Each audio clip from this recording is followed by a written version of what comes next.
Ngayong araw guys ay meron nga palang manok na nagpapanggap na biik na ipinanganak noong January 27, 2006. At ito na nga guys, ito nga pala yung araw na manganganak na itong ating alaga na ito na nilagay pa natin dito sa parawing pen ng mga hyper.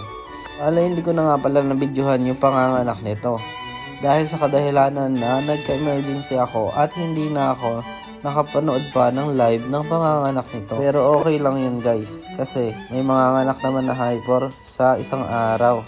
Bali, andito nga pala tayo ngayon sa mga koi fish. Bali, tingnan ko din kung nagbe-breed ba ang mga ganitong uri ng isda. Upon checking nga, may nakita akong koi fish dito na maliliit. Pero hindi ko kabisado kung koi fish ba ito. Kasi kulay black sila. Itong fish pan nga pala na ito guys, binaha noong December 19, 1992. Joke lang. December 8, 2005. At sa kasalukuyang panahon nga guys, ito ang makikita natin.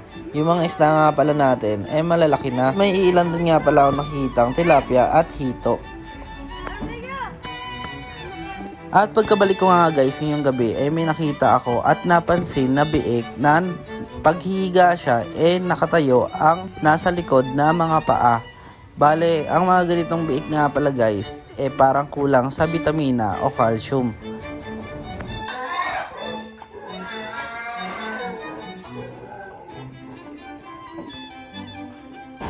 Ngayong gabi guys, meron ditong isang biik na alam niyo yun, naninigas yung paa niya. Bale, kailangan natin siyang turukan. Kulang yun sa iron pag ganun.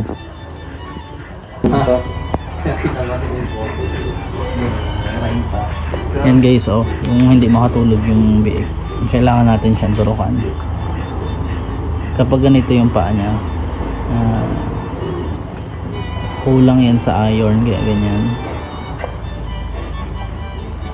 Yun, curve, kunin na curve. Yun na yung sa dulo, yung mahirap makalakad. Gusto, ayun okay. Oo. Nakahiga. May tayo sa pwet. Laki ah. Wag lang, baliktad.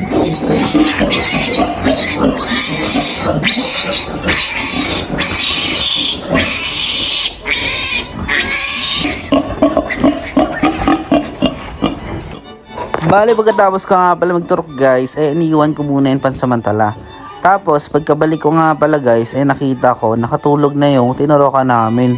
Grabe, effective yung gamot na yun guys. Sa mga nagtatanong guys, kung mag-aalaga